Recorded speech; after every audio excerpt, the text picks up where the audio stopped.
There are some deaths in Lord of the Rings that seem tragic in an obvious way because they take a good person away from the story just when it seems like they could get even more interesting and they have something more to offer. Boromir's death is exactly that kind of a moment. It's heroic, redemptive, and heartbreaking all at once because after spending so much of the Fellowship of the Ring watching him struggle with the ring and with his pride and with the crushing pressure of what Gondor expects from him, we finally get to see the version of Boromir he's always wanted to be. He protects Merry and Pippin, he fights until the very end, and by the time he dies, he has reclaimed his honor in a way that makes his loss feel even more painful.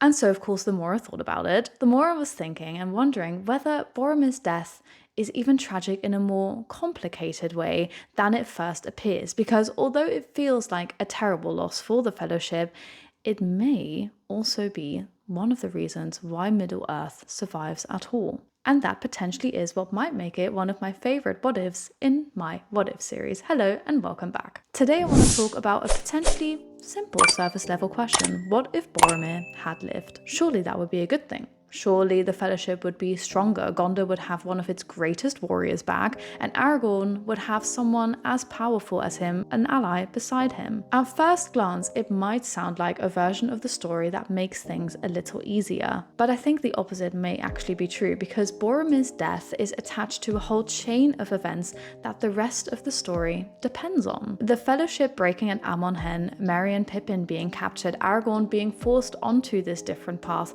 the Ents entering the war, Aragorn rising faster potentially into the role of king, Sauron misreading the movement of the West, and Frodo and Sam remaining small enough to slip through the cracks of the larger conflict.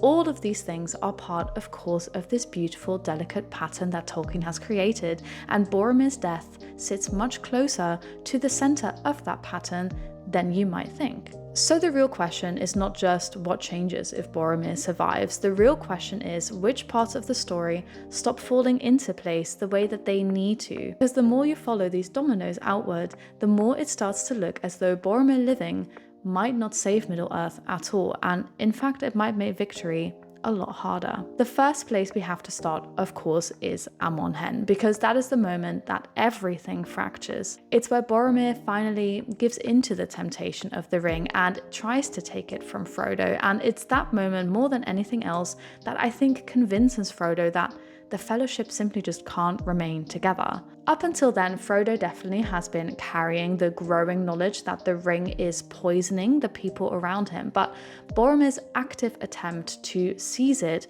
makes the danger a lot more immediate and very much undeniable. It turns the potentially abstract fear of corruption into an absolute concrete reality. And that matters because if Boromir survives, the question is not only whether he survives physically, it is also what emotional and narrative consequences follow from that survival. In the canon story, Boromir's fall and death happen almost as a single movement. He falls, Frodo flees, and then Boromir dies, redeeming himself. The story never really has to live with the long aftermath of his shame inside the Fellowship because that shame is cut short by his sacrifice. But if Boromir lives, then suddenly the Fellowship does have to live with it. Aragorn, Legolas and Gimli are no longer dealing with Boromir as a fallen companion that they can mourn and honor. They're dealing with him as a man who tried to take the ring and must now continue traveling with the knowledge of what nearly became. And I think that that creates like an entirely different emotional atmosphere because Boromir's repentance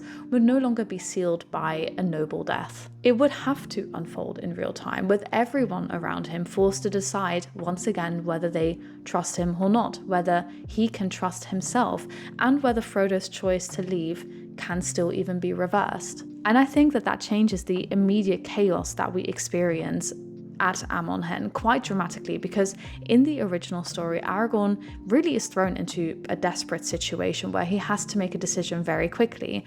Frodo's gone, Boromir's dying, Merry and Pippin have been taken, and suddenly the Fellowship has broken into separate, urgent crises. If Boromir survives, that entire situation may actually become more complicated rather than less because Aragorn has one more voice in the room, one more emotionally loaded problem to solve, and one more reason to hesitate. And I think what also makes this moment much more unstable is that Boromir would almost certainly have had an opinion about what the Fellowship should do next, and unlike Legolas or Gimli, he's not simply just another loyal companion in the group. He very much is a commander, a man of rank, and he's someone used to being obeyed, and we already see that throughout the Fellowship of the Ring, that although Aragorn often emerges as the natural leader, Boromir is one of the only people in the company who can really challenge him. So if Boromir survives Amon Hen, I don't think the remaining Fellowship will simply fall in line behind Aragorn in the same clean way, and I think there's at least some degree of a power struggle there, not necessarily in the sense of like open hostility, but very much in the sense that Boromir would have strategic input, urgency, and a very strong perspective, shaped of course by Gondor's needs. He may argue that Frodo has to be found immediately, or that the company simply cannot afford to split any further, whereas Aragorn understands that this is a journey that maybe Frodo has to go on his own, and is relieved when he finds out that he at least has Sam with him, and realizes in that moment that Sam is the perfect companion for Frodo for this, and they don't need the entire Fellowship. And so the first domino that shifts is not simply Boromir lives, it's that the emotional clarity of Amon Hen disappears. Instead of kind of a neat tragic break, the Fellowship is very much left with a messy one, and we are left with a longer movie, which I wouldn't complain about. I would never complain about, but I think that's what would happen. The second domino, of course, is Merry and Pippin, because their capture is one of those events that initially very much feels like a terrible moment to happen, but it ends up becoming very, very crucial to the fate of Middle-earth. In the canon story, Boromir dies trying to save them, but he doesn't manage to stop the Uruk-hai from taking them, and that capture does two enormous things for the plot. First, it sends Aragorn, Legolas, and Gimli away from Frodo's path and onto the hunt across Rohan, which means the story fractures really in multiple fronts. Secondly, it brings Merry and Pippin into contact with Treebeard and the Ents, which eventually leads to Isengard being attacked from a direction that Saruman never truly expects. If Boromir survives, one possible version of events is that he is simply more successful. He drives back more Uruk-hai, buys more time, even helps Merry and Pippin escape altogether. And if that happens, then suddenly one of the most accidental detours in the story will never occur. Merry and Pippin don't get taken to Fangorn, they don't meet Treebeard in the same way, the Ents are not drawn into the war when they are, and Saruman is left inevitably with more time, more control, and more room to keep manipulating events from Orthanc. Even if Merry and Pippin are still taken, Boromir's survival changes how the aftermath feels. In the original story, Aragorn's decision is partly shaped by the fact that Frodo has clearly gone, and Boromir's dying words give him a sense of closure. Boromir confesses what he's done. He expresses regret and asks Aragorn to save Minas Tirith. That deathbed exchange does a huge amount of narrative work because it both frees Aragorn from dealing with Boromir as an ongoing problem, but also pushes him towards the larger responsibility he's been very reluctant to embrace. If Boromir lives, that closure disappears, and so Aragorn's choice might become harder because Merry and Pippin's capture is no longer the only urgent thing in front of him. There's also Boromir himself, alive, ashamed, dangerous in the sense that the ring has already exposed a weakness in him, but also still deeply valuable. Does Aragorn still chase the Uruk-hai? Does he try to help Boromir recover and regroup? Does Boromir argue, like I said, that they have to go after Frodo instead, or that they have to return to Gondor? And the point is that not that one specific alternative must happen, but that Boromir's survival introduces indecision at exactly the moment where the story depends on Aragorn making the fast, instinctive choice that sends him away from the ring and towards the war in Rohan. And that is why this second domino matters so much, because Merry and Pippin being captured doesn't just create danger, it accidentally saves the wider world by forcing other characters into the exact places they eventually need to be. And so, of course, we've talked a lot about Aragorn's path here, and that really is this biggest domino most likely in the entire story. Because once Boromir dies, Aragorn loses more than just a companion. He loses the one man in the Fellowship who most directly embodies Gondor, its needs, its pride, and of course its expectations. In a strange way, Boromir's death clears narrative space for Aragorn to begin stepping into the role that he has been resisting up until now. Boromir's final words matter enormously here because they're not only an apology, they're almost a handover. They're the moment in which he finally yields to Aragorn in a way that he never fully could while he was alive and unfallen. In the film, the emotional climax of the scene comes when Boromir says, "I would have followed you, my brother, my captain, my king." Which is such an important line because it turns his death into kind of a final recognition of Aragorn's claim and leadership. Before that, he even tells Aragorn that he fears that the world of men will fall and that his city will come to ruin, which prompts Aragorn to swear that he won't let the White City fall or their people fail. In the book, the wording is slightly different and a little less cinematic, but if anything, maybe even more revealing. Boromir admits, "I tried to take the ring from Frodo. I'm sorry, I have paid." And then just before he dies, he tells Aragorn, "Farewell, Aragorn. Go to Minas Tirith and save my people. I have failed." Aragorn replies that Boromir has conquered and bids him be at peace. And that distinction is really interesting because I think the film turns the scene more explicitly into like an act of loyalty towards Aragorn as king, whereas the book emphasizes confession, failure, and of course Boromir's final attempt to redirect Aragorn towards Gondor. But in both versions, I do think the effect is similar. Boromir's death doesn't simply remove him from the board, it pushes Aragorn onto the path of kingship. If Boromir survives, I think that Aragorn's path becomes a lot less clear. For one thing, Boromir himself would still be the natural representative of Gondor in any discussion about what comes next, and that matters because Boromir is not just a warrior, he's like a gravitational force. He carries authority, lineage, military status, and emotional urgency. If he lives, Aragorn is no longer moving towards Gondor in the shadow of Boromir's death and request. He's moving towards Gondor alongside Boromir, which is an entirely different political and emotional situation. And I think that would create a really interesting tension because Boromir does respect Aragorn, but he also complicates Aragorn's claim. He knows who Aragorn is, but he also comes from a city and a family that has effectively been carrying Gondor without a king for generations. Even if Boromir personally comes to see Aragorn differently through Amon-Hen, his survival means Gondor's future is no longer being approached through the clean, symbolic path the story ends up taking. Instead, Aragorn may have to negotiate Gondor's pride while standing beside the son of Denethor, the city's celebrated captain who has just survived a major failure involving the ring. And it could just slow down Aragorn, both politically and emotionally. It could keep him maybe in a more reactive mode for longer, and it could mean that instead of growing through grief, responsibility, and distance, he's pulled into managing Boromir, managing Gondor, and the Fellowship's fragmentation all at once. And it matters because Aragorn's canon journey is not only about becoming king in some abstract sense, and I talked about this in one of my previous Lord of the Rings videos, it's about learning to act decisively and to accept that leadership sometimes means moving forward without certainty. If Boromir survives, Aragorn may spend much longer caught in negotiation and repair rather than transformation, which means the domino here, again, is of course not simply Aragorn feels sadder if Boromir dies. It's that Boromir's death clears the road in front of Aragorn in a way that his survival probably wouldn't have. Then, of course, we have to look at the aforementioned Ents. This is one of the more quiet but very important consequences because it sounds maybe secondary at first, but it really is not.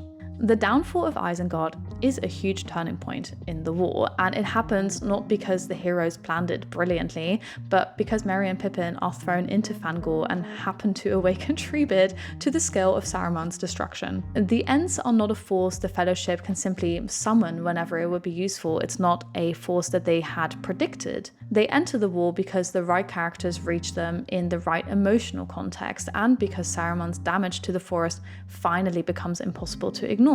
Again, lots of domino pieces falling together at the same time. If Boromir's survival interrupts Merry and Pippin's capture, delays it, or changes Aragorn's pursuit enough that the whole chain of events leading to Fangor happens differently, then the Ents may never march to Isengard in the same way, or at the very least, not as soon as they do. And that would be catastrophic, because Saruman remaining fully entrenched for longer means that Rohan stays under even greater pressure, Gandalf's work becomes harder, and the West loses one of its most unexpected but very strategic victories. and just a very cool scene in the movie as well. And this is one of the reasons why I love these what ifs, because it shows how much of Lord of the Rings depends on accidents that turn into providence. And it's the whole point of the story, is that the smallest details and the smallest, most unexpected people make the greatest change. And so let's imagine if Isengard hadn't fallen, if the Ents don't destroy it when they do, Saruman keeps control of the war machine, keeps breeding and organizing forces, and keeps functioning as a second major pressure point against the West. Rohan is already incredibly vulnerable, politically weakened, and struggling to defend itself, so a still powerful Isengard means even more sustained pressure on Theoden's kingdom and far less breathing room for Gandalf's efforts to unite resistance. It also means that Saruman may remain in a position to coordinate, manipulate, and delay from behind the strong walls instead of being abruptly stripped of power. In other words, the fall of Isengard is not just like a satisfying side victory, it's one of the reasons the enemy's momentum is broken early enough for the West to regroup at all. It doesn't immediately mean they have victory, but they have some time and breathing room. If all of that never happens, or much later, then the balance of the war will shift dramatically, and what looks like a small change at Amon Hen starts threatening the entire military story that the Two Towers relies on. And now we have to look at a part that I think is so fascinating, which is Boromir returning to Gondor alive.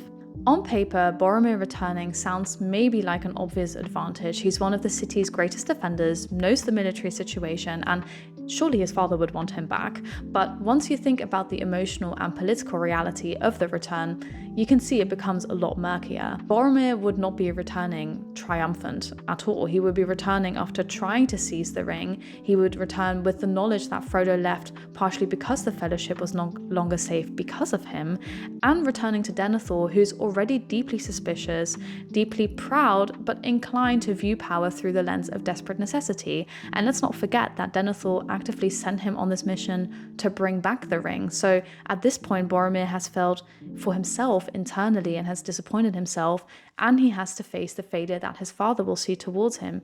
As much as he loves Boromir, I don't think he'd be very pleased.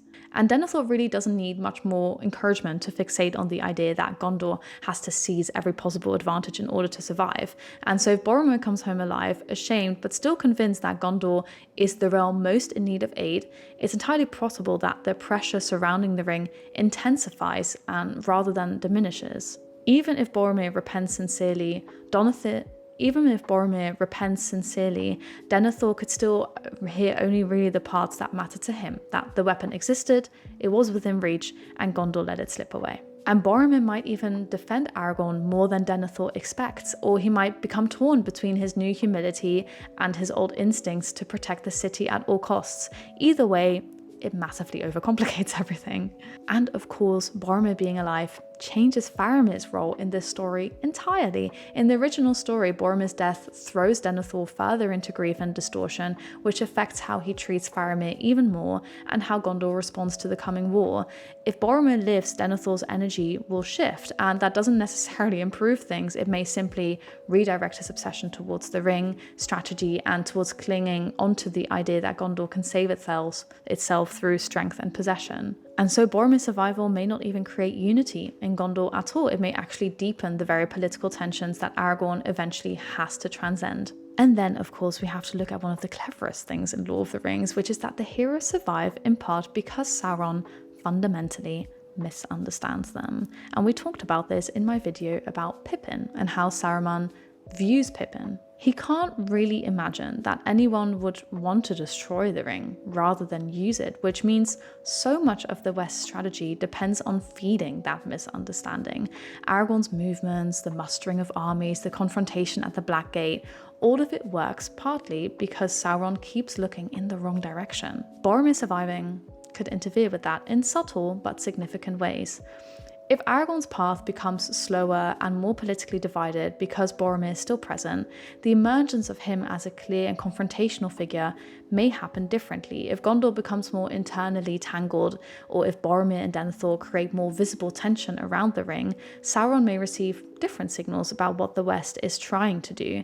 And if Frodo's departure from the Fellowship becomes less cleanly separated from the rest of the group's movements, then the smallness and secrecy of Frodo's journey mind may also be compromised. And this is what makes Boromir's survival so dangerous from the perspective of the ring quest itself. The more chaos and ambiguity there is among the larger powers of men, the greater the temptation becomes to draw everything back towards the logic of armies, cities, rulers, and weapons. Frodo and Sam only succeed because the real battle is happening somewhere completely different. It's happening somewhere so small and unlikely that Sauron doesn't properly see it until it's too late, and so Boromir living risks dragging the story back into the scale that Sauron does understand. And so we come to looking at why his death becomes one of the story's maybe most necessary tragedies. What makes the death so devastating is that it kind of feels like a loss of potential. We get just enough of his redemption to understand what Boromir could become or what he is deep down, and then the story takes him away from us before we can see that fully realized. But that is also why his death has so much power, because it freezes him at the exact moment of moral recovery, and that turns that recovery into something foundational for everyone else. His death gives Aragorn clarity, it gives the Fellowship grief without ongoing internal fracture, it allows Merry and Pippin's capture to push the story into Fangorn and Rohan, it contributes to the fall of Isengard, keeps Gondor from receiving Boromir back in a form that might actually intensify its desperation around the ring, and it helps preserve the strange, fragile separation between the great visible war and the tiny invisible quest on which everything really depends. And that's why this what if becomes so much more interesting the more you pull on it, because Boromir surviving sounds like hope, sounds like mercy, it sounds like one less loss in a story full of loss.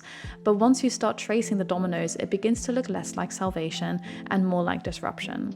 Not because Boromir would be doomed to fail again or because he's secretly beyond redemption, but because the story is balanced on a series of painful necessities, and his death unfortunately is one of them. So if we go back to all the dominoes at the beginning, the breaking of the Fellowship, the capture of Merry and Pippin, Aragorn's altered path, the coming of the Ents, the acceleration of Aragorn's kingship, the politics of Gondor, Sauron's misreading of the West, and Frodo and Sam remaining small enough to disappear inside the larger war, what becomes very clear is that Boromir's death touches all of them. And that's what makes his fate so tragic in a deeper sense, because the obvious reading of his death is that Middle-earth loses one of its bravest men, and that is true. But the more complicated reading is that his death may also remove exactly the wrong variable at exactly the right time. It clears the board in ways that allow all the other pieces to fall into place, and if he survives, those pieces may stop landing where they need to.